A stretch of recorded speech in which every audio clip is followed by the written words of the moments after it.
cântico para Deus.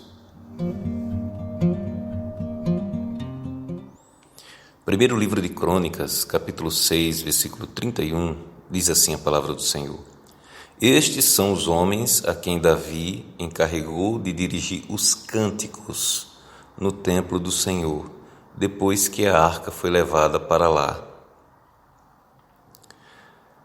O livro de Salmos registra muitas das músicas de adoração judaicas, e muitas eram cantadas com um grupo respondendo a outro durante a música.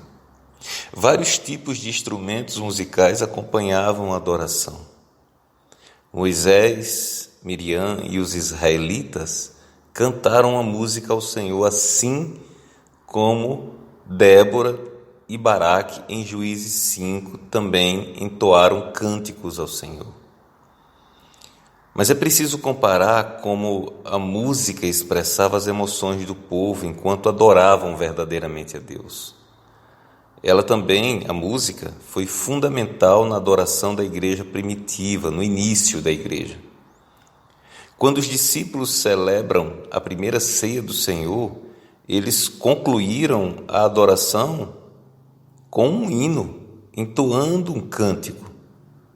O cantar caracterizou uma experiência dramática de Paulo e Silas na prisão. A adoração não deve ser resumida apenas na expressão musical, mas deve ser a nossa expressão de vida de adorador. Romanos 12, versículo 1 e 2 diz assim: Rogo-vos, pois, irmãos, pelas misericórdias de Deus, que apresenteis o vosso corpo por sacrifício vivo, santo e agradável a Deus, que é o vosso culto racional, e não vos conformeis com este século, mas transformai-vos pela renovação da vossa mente, para que experimenteis qual seja a boa, agradável e perfeita vontade de Deus.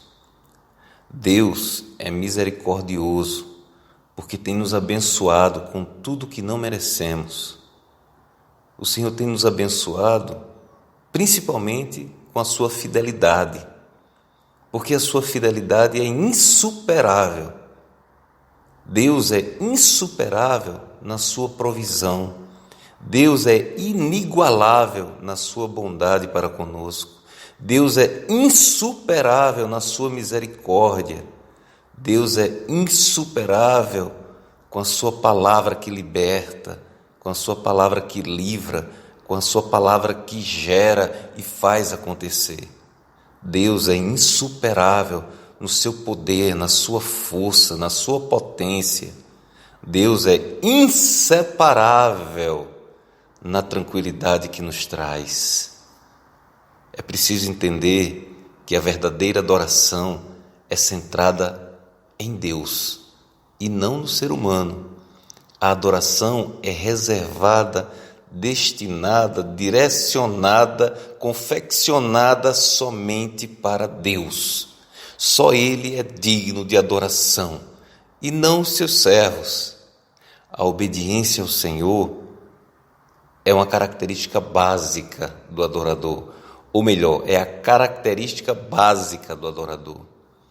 No Sermão do Monte, Jesus afirmou: E por que me chamais Senhor, Senhor, e não fazeis o que eu vos mando? Lucas 6,46.